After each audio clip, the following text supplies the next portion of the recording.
1954 की पंजाब के साधारण से परिवार में एक ऐसे दिव्य बच्चे ने जन्म लिया जिसकी कल्पना ना तो उनके परिवार वालों ने और ना ही संसार ने की थी।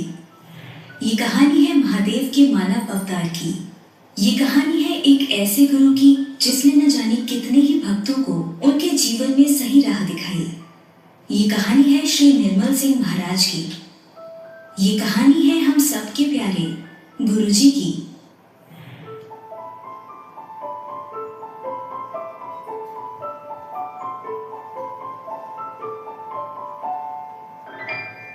सात जुलाई 1954 के सूर्योदय में पंजाब के मलेरकोटला जिले के डुगरी गांव में गुरुजी के जन्म की घोषणा की।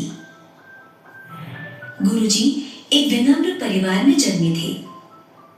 इस परिवार को हमेशा संतों और फकीरों के जन्म से आशीर्वाद मिलता रहा है, लेकिन माताजी के अनुसार उन्हें ये नहीं पता था कि एक इतने उच्च स्तर का महापुरुष उनके घर में जन्म लेगा।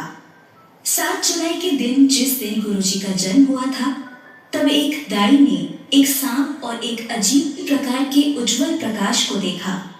जब पंडित जी ने जन्म कुंडली तैयार की तो माता जी को स्पष्ट रूप से बताया कि ये बच्चा सिर्फ उनका नहीं है बल्कि पूरी दुनिया का है।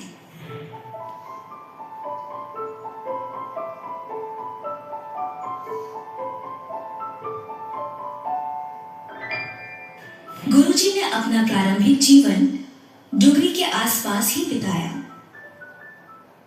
गुरुजी ने डुगरी प्राइमरी स्कूल और गवर्नमेंट हाई स्कूल में शिक्षा प्राप्त की। उन्होंने गवर्नमेंट कॉलेज मलेरकोटला से स्नातक किया। गुरुजी ने अंग्रेजी और अर्थशास्त्र में 2 बार एमए किया था। वे धारा प्रवाह अंग्रेजी बोलते थे और उनकी लिखावट बहुत सुंदर थी। लोग कहते हैं कि उनमें बचपन से ही आध्यात्मिकता की एक चिंगारी थी। उस चिंगारी को पूर्ण रूप से दीप बनने में ज्यादा वक्त नहीं लगा। धीरे धीरे जिस तरह गुरुजी बड़े हो रहे थे, ठीक उसी तरह माताजी की श्रद्धा अपने बच्चों में बढ़ रही थी और इसी प्रकार माताजी ने उन्हें गुरुजी के नाम से संबोधित किया। एक ऐसा नाम जो दूर दूर तक भक्तों के दिल में गूंजता है।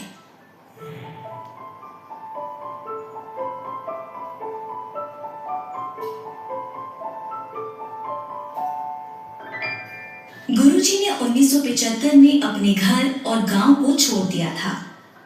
1983 में कॉलेज के बाद उन्होंने पंजाब स्कूल एजुकेशन बोर्ड में काम किया, क्लर्क असिस्टेंट के पद पर, और फिर उन्होंने अपनी आध्यात्मिक यात्रा शुरू की। गुरुजी के आशीर्वाद की गंगा सैकड़ों हजारों लोगों का दुख दर्द कम करने के लिए बहने लगी।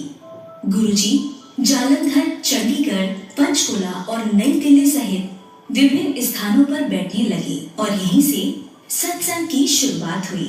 यहाँ उनका आशीर्वाद लेने के लिए भारत और दुनिया के अन्य भागों से दूर दूर से लोग आते थे। गुरुजी के सत्संग में चाय और लंगर प्रसाद दिया जाता था, जिसमें गुरुजी का विशेष दिव्य आशीर्वाद और दिव्य शक्ति होती थी। भक्तों को गुरुजी की कृपा का अनुभव विभिन्न रूपों में हुआ। असाध्य रोग दूर हुए और तमाम सारी समस्याएं आर्थिक, मानसिक, शारीरिक, कानूनी आदि हल हुई। कुछ भक्तों को तो देवताओं के दिव्य दर्शन भी हुए।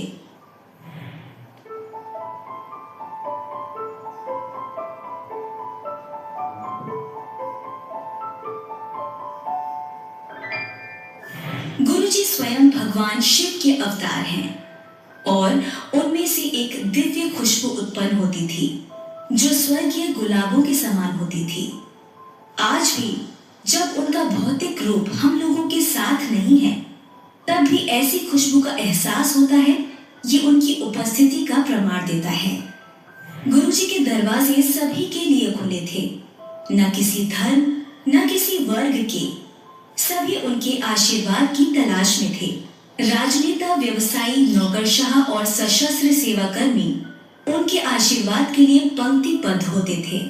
निरंतर उनके सम्मान में वृद्धि होती थी और आज भी समाज के कई बड़े बड़े चेहरे गुरु जी के आशीर्वाद के लिए बड़े मंदिर पहुंचते हैं।